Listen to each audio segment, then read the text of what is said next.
Hello everyone, welcome to my YouTube channel. তো মাতটো গম পাইছাই মোৰ মাতটো বহুত ভাগি আছে কাহ জ্বৰ বিছনাৰ পৰা উঠিব পৰা নাছিলোঁ তথাপিতো ভিডিঅ'টা বনাই আনিম বুলি ভাবিলোঁ তোমালোকৰ বহুত ডাউট আহিছে বহুতে মেছেজ দি আছে মই চাবও পোৱা নাই গাঁৱে কাৰণে তো এতিয়া যেহেতু সেকেন্ড কাউন্সেলিং আমাৰ ৰিজাল্ট আহি গ'ল তো এতিয়া তোমালোকৰ বহুত ডাউট আহিছে প্ৰথম তোমালোকৰ যোনে প্ৰথমে ফ্ৰেছলি পাইছা এবাৰ তেওঁলোকৰ কাৰণে কৈ থৈ দিওঁ যেহেতু তোমালোকে ফ্ৰেছলি এবাৰ পাইছা সেকেন্ড কাউন্সেলিঙত মানে চিট পাইছা এলট হৈছা তো তোমালোকৰ নটিছত দিয়াই আছে প্ৰতিখন কলেজৰ ডেটৰ মতে মাতিছে প্ৰায় 28-29 মাতিছে তো সেইটো ডেটৰ মতে যোৱা তোমালোকে গৈ পিনি তোমালোকৰ ডকুমেণ্টছ যি বিচাৰিছে তাত দিয়া আছে মানে নটিছখনত চাই লোৱা তাত যি দিয়া আছে তুমি লৈ যোৱা তাতে তোমালোকৰ এডমিশ্যন হৈ যাব তাৰপিছত এডমিশ্যন হোৱাৰ পিছতে তোমালোকৰ সেই অপশ্যনকেইটা আহিব মানে তোমালোকে ফ্ৰিজ কৰা আপডেট কৰা সেইটো মানে তোমালোকে কলেজতো কৰি আহিব পাৰা নতুবা তোমালোকে অনলাইনতো কৰিবই লাগিব ৱেবছাইটত নিজৰ প্ৰফাইলত আহিব অপশ্যনকেইটা সেইকেইটা মতে কৰি যাবা মই আগতো ভিডিঅ' বনাই থৈছোঁ ফাৰ্ষ্ট কাউন্সেলিঙৰ সেইখিনি প্ৰচেছ একেই হ'ব চাই ল'ব পাৰিবা মই ডেছক্ৰিপশ্যনত লিংক দি দিম বেছিকৈ কৈ নাথাকোঁ আৰু তো তোমালোকে যাবা টাইম মতে তোমালোকৰ কাউন্সেলিং ধুনীয়াকৈ হৈ যাব আপগ্ৰেড কৰা যদি কৰি দিবা ফিজ কৰা যদি কৰি দিবা এতিয়া আহিছোঁ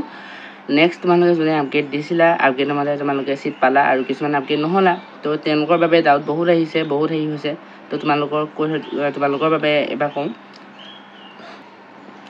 অ'কে তোমালোকক যিহেতু DTAই এখন নটিছ অলৰেডি প্ৰভাইড কৰিলে যোৱাকালি সেইখনত যিহেতু ক্লিয়াৰিটি দিয়াই আছে কথাবোৰ তোমালোকে পঢ়ি চাবা বহুতে পঢ়িলেও মানে বুজি নোপোৱা গতিকে মই তোমালোকক অলপ বুজাই দিছোঁ কি হয় তোমালোকৰ তাত যিহেতু দিয়াই আছে যোনে প্ৰথম ফাৰ্ষ্ট কাউন্সেলিঙত পাইছিলা তাত আপগ্ৰেড যিহেতু কৰিছিলা ফাৰ্ষ্ট কাউন্সেলিঙত তোমালোকে এখন কলেজ এলট হওঁতেতো ফিজিকেল ভেৰিফিকেশ্যন কৰিছিলা যিহেতু অলৰেডি তোমালোকৰ ফিজিকেল ভেৰিফিকেশ্যন হৈ আছে গতিকে এতিয়া নেক্সট মানে যিখনত পাইছা এলট হৈছে আপগ্ৰেড হৈ পিনি সেইখন কলেজত যোৱাৰ কোনো প্ৰয়োজন নাই ফিজিকেল মানে ভেৰিফিকেশ্যনত গতিকে তোমালোকে যাব নালাগে কিন্তু তাতে এটা কথা আছে কিন্তু দেই তোমালোকে যদি ভাবিছা যে আপগ্ৰেড হ'লা এতিয়া তোমালোকে ভাবিছা কলেজখন তুমি আপগ্ৰেড আৰু কৰিবা মানে ব্ৰাঞ্চ আপগ্ৰেড বা মানে তোমাৰ বেলেগ তোমাৰ কলেজ আপগ্ৰেড কৰিম বুলি ভাবিছা তেতিয়া তোমালোকে যাব নালাগে ফিজিকেল মানে ভেৰিফিকেশ্যনটো যাবই নালাগে বাৰু তেতিয়া সেই কলেজখনত যাব নালাগে কিন্তু তাত এটা কথা আছে যদি তোমালোকে ফ্ৰিজ কৰিম বুলি ভাবিছা কলেজ এখনত এতিয়া যিহেতু পালা এলট হৈছে তোমালোকে নতুন কলেজ এখনত আপগ্ৰেড হৈ সেইখন কলেজত তুমি ফ্ৰিজ কৰিম বুলি ভাবিছা সেই ব্ৰাঞ্চটোতে তেতিয়া হয়তো যাব লগা হ'ব পাৰে এইবাবে কৈছোঁ চব কলেজত যাব নালাগে কিছুমান কলেজত যাব লগা হৈছে সেইটো তুমি মানে কৰ্ডিনেটৰক কল কৰিব পাৰা বা কলেজখনৰ লগত কোনোবা যোন কাউন্সিলিঙৰ জড়িত তেওঁক কল কৰি সুধিব পাৰা কৰ্ডিনেটৰ যিহেতু বহুত কল আহি থাকে তোমালোকৰ ৰিচিভ নকৰে বহুতে কৈছা যদি পাৰা যদি বহুতবাৰ মাৰি থাকিবা কল কৰি থাকিবা যদি ৰিচিভ ইনকেছ নকৰে বেলেগৰ নাম্বাৰ লৈ কল কৰিবা এতিয়া কথাটো কেলৈ কৈছোঁ এতিয়া মই JEC কথা ক'বলৈ যাওঁ যদি JECত কি হৈছে তোমালোকৰ এই সেকেন্ড কাউন্সিলত যোনে ভাবিছা ফ্ৰিজ কৰিম বুলি সেই চিটটো মানে তো তেতিয়া তোমালোকৰ একেবাৰে ফাইনেল এডমিশ্যন তেওঁলোকে সেই সেকেন্ড কাউন্সিলিঙতে কৰিছে তেতিয়া আকৌ তোমালোকৰ ডেট যিহেতু দিয়া আছে ফাইনেল এডমিশ্যনৰ থাৰ্ড কাউন্সিলিঙৰ পিছত একজেক্টলি ডেটটো মই পাহৰিছোঁ টাইমলাইনত যিহেতু দিয়া আছিলে আগষ্টত ইমান তাৰিখত তো তেতিয়া তোমালোকে যোৱাৰ মানে দৰকাৰ নাই আৰু তেতিয়া সেই ফাইনেল এডমিশ্যন যিহেতু তোমালোকৰ এতিয়া হৈ যাব সেকেন্ড কাউন্সিলিঙত ফিজ কৰাৰ বাবে তো তোমালোকৰ সেই এডমিশ্যন ফিজটো 6500 লৈছে তোমাৰ JECত সেইটো ল'ব আৰু তোমাৰ মানে ফাইনেল এডমিশ্যন হৈ যাব তো সেনেকুৱা মানে JECত হৈছে যেনেকৈ কিছুমান কলেজৰ আৰু হৈছে মই বিশেষকৈ নাজানি বেলেগ কোন কলেজৰ হৈছে সেইটো তেওঁলোকে নটিছতো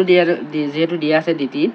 যে তোমালোকে যদি ফিজ কৰা তেতিয়া তোমালোকে কণ্টেক্ট কৰিব লাগিব কলেজখনৰ লগত যদি তেওঁলোকে মাতে তোমালোকক নটিছত কিছুমানে দিয়া নাই মানে ক্লিয়াৰ কৰি পিনি যাব লাগিব বুলি তো তোমালোকে কণ্টেক্ট কৰা কল কৰা সেইখন কলেজত যদি যাব লগা মাতে তেতিয়া যাব লাগিব মানে সেইখন কলেজত তো সেইটোৱে ভাবিছোঁ ক্লিয়াৰ হ'ল তোমালোকৰ ডাউট সেইটোৱে আকৌ এবাৰ কৈ দিওঁ যে ফিজিকেল ভেৰিফিকেশ্যনত যাবলৈ দৰকাৰেই নাই কোনো যাব নালাগে কিন্তু যদি ফ্ৰিজ কৰিম বুলি ভাবিছে তেতিয়া ফিজিকেল ভেৰিফিকেশ্যন নহয় সেইটো কিন্তু ফাইনেল এডমিশ্যনৰ কাৰণে যাব লগা হৈছে মানে তেওঁলোকে কি হৈছে আগতে আমাৰ কি হয় এটা ডেট দিয়া থাকে সেইমতে ফাইনেল এডমিশ্যন হৈছিলে কিন্তু এতিয়া কলেজবোৰে কি আগে মানে যোন মানে ফ্ৰিজ কৰিব যদি জানেই ফ্ৰিজ কৰিব কোনোবাই তো তেহেঁতি মানে আকৌ মানে ফাইনেল এডমিশ্যনত আকৌ গৈ থাকিব দৰকাৰ নাই এতিয়াই মানে সেকেন্ড কাউন্সিলিঙতে ফাইনেল এডমিশ্যন তেওঁলোকে লৈ ল'ব পইচাটো মানে লৈ ল'ব আগে সেইটোৱে কথা আৰু এতিয়া কথা এটা ক'ব পাহৰি গৈছোঁ মই বহুতে ডাউট কৰি আছে যে এতিয়া আপগ্ৰেড আৰু ফ্ৰিজৰ অপশ্যনটো কেতিয়া আহিব আমাৰ আপগ্ৰেড হোৱাৰ পিছত তো এতিয়া কথাটো হ'ল তোমালোকৰ সেইটো কেতিয়া আহিব মেইন মানে সেইটো শুনি লোৱা যে তোমালোকৰ সেই মানে নটিছত দিয়া আছে লিখা আছে যেতিয়া তোমালোকে কলেজ এখনে একচেপ্ট কৰিব এতিয়া তোমালোকে যিহেতু চিটটো একচেপ্ট কৰিলা আপগ্ৰেড হোৱাৰ পিছত সেইটো চিটটো একচেপ্ট কৰাৰ পিছত কলেজলৈ এটা গৈছে নটিফিকেশ্যন সেইটো তেওঁলোকে আকৌ একচেপ্ট কৰিব লাগিব সেই ষ্টুডেণ্টে যে একচেপ্ট কৰি ওলাব ধুনীয়াকৈ তেওঁলোকে একচেপ্ট কৰিবই বাৰু সেইটো চিন্তা নকৰিবা একচেপ্ট কৰিব কিন্তু টাইম লাগিব ন ধৰা কোনোবা এখন কলেজত ফাৰ্ষ্টকৈ কৰে মানে টিচাৰসকলে কোনোবা এখন কলেজত অলপ খৰতকীয়া নহয় মানে লাহে ধিমা গতিত কৰে তো তেনেকুৱা যিখন কলেজত মানে তোমালোকৰ খৰতকীয়া হৈছে তেওঁলোকৰ মানে অপশ্যনকেইটা এতিয়া শ্ব' হৈ গৈছে যাৰ মানে অলপ শ্ল' হৈছে ন প্ৰচেছবোৰ তেওঁলোকৰ এতিয়ালৈকে ওলোৱা নাই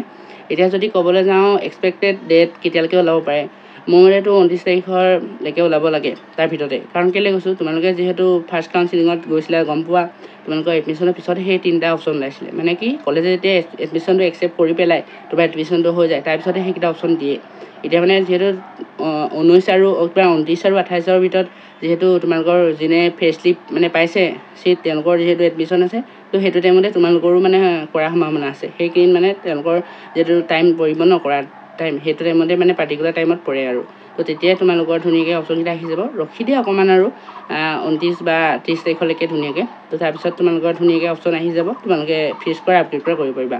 এতিয়া যদি ইয়াতে ডাউট আছে, তোমালোকে কৰ্ডিনেটৰক কল কৰিব পাৰা। সেইবোৰ ক্ষেত্ৰত কল কৰিব পাৰা বা কলেজৰ লগত কণ্টেক্ট কৰিব পাৰা। সেইটোৱে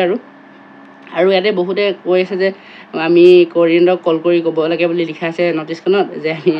আমুকটো ছিট পাইছোঁ, আপগ্ৰেড কৰিব বিচাৰোঁ বা হেৰি কৰিব বিচাৰোঁ। সেইটো ক্ষেত্ৰত তোমালোকে ইমান কল নকৰিলেও হ'ব। মানে ন'টিছত দিয়া থাকিলেও যোৱাবাৰো দিছিলে ফাৰ্ষ্ট কাউন্সিলিঙৰ ন'টিছত। সেইটো মানে দিলে বুলিয়ে যে কৰিব লাগিব কথা নাই, তোমালোকৰ যিহেতু ৱেবছাইটত ওলাব অলৰেডি। আৰু মানে কি হৈছে, বহুতেহে কৰ্ডিনেটৰক কল কৰিও আছে, ছাৰহঁতি মানে খঙো উঠিছেগৈ, এইখিনি কথাকে সুধি থাকে বহুতে, সেইকাৰণে ৰিচিভো নকৰে বাৰু। তো সেইটোৱে তো ইমানেই আৰু ডাউটটো থাকিব নালাগে। তো আজিলৈ ইমানেই, ভিডিঅ'টো সমাপ্ত কৰিছোঁ। কিবা থাকিলে ডাউট থাকিলে ক'বা। মই চিট উইথড্ৰ কৰাৰ লগত বহুতে সুধি আছিলা, পাৰিলে ভিডিঅ' এটা বনাই দিম যদি গা ভাল হৈ থাকে। আৰু কেইটামান ভাবি থৈছোঁ ভিডিঅ' বনাম বুলি, যদি গা ভাল থাকে আৰু তো বনাম বুলি ভাবিছোঁ। তো আজিলৈ ইমানেই, বাই বাই।